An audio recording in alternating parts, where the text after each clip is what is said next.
ሻዕቢያ በጣም ፈርታለች። ሰሞኑን እንዳያችሁት እዚህ ጋር ሰፕተምበር 27 ላይ የኢትዮጵያ መንግስት ሳያቅማማ ለኤርትራ በመለስ የተሰጠውን እውቅና ሪቮክ ማድረግ አለበት ብዬ ቪዲዮ ሰራው።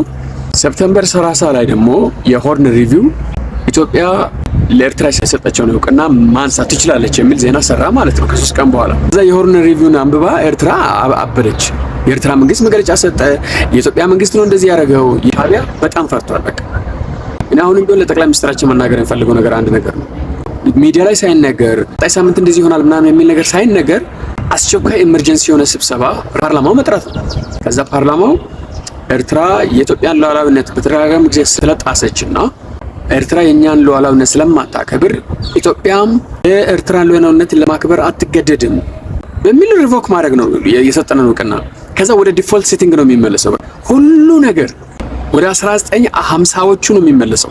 ኤርትራ ከኢትዮጵያ ጋር ወደ ፌዴሬሽን የገባችበት ወደዛ ዲፎልት ሴቲንግ ነው የሚመለሰው።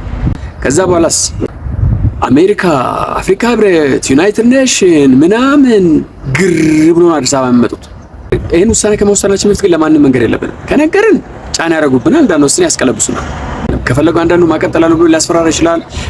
አፍሪካ ህብረት ተበተነ በቃ እንደዚህ ሆነ ይችላል። የአፍሪካ ህብረትም ሊያስፈራራ ይችላል።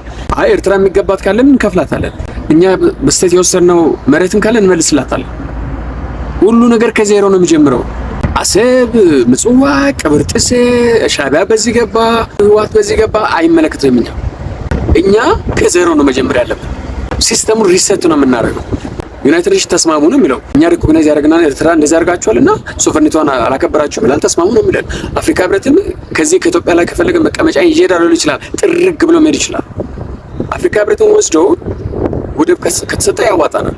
ኢትዮጵያ ወደብ ልታገኝ ስለሆነ አፍሪካ ህብረት እዚህ መቀመጫ ይሄዳል ካለ ነቀለ ኮንታ መግባት ይችላል። ጦርነት ሞክረናል ከኤርትራ ጋር፣ ዲፕሎማሲ ሞክረናል ከኤርትራ ጋር፣ ፍቅር ሞክረናል፣ ጥላቻ ሞክረናል። ያልሞከርነው ምን አለ ያልሞከርነው አንድ ነገር ይሄን ነው ያልሞከርነው ብላችሁ ነገር ነው። ያልተሞከረው የኤርትራን ሪኮግኒሽን ማንሳት ብቻ ነው። ዊዝድሮ ካደረግን በኋላ ለምን 100 ዓመት አይቆይም ሳይመለስ ጥያቄው? እኛ ጦርነት አንፈልግም፣ ሰላም ነው የምንፈልገው። በሰላማዊ መንገድ ትግላችንን እንታገላለን። ይሄም ሰላማዊ መንገድ ምንድነው? የኤርትራን ሪኮግኒሽን ማንሳት ነው። ዲፎልት ሴቲንግ እንመልሳለን። እንደገና ቁጭ ብለን የኤርትራን ጉዳይ ከአፍሪካ ህብረት ከዩናይትድ ኔሽን ከተወጣጣ ኃይል ጋር ከዜሮ እንደራደራለን።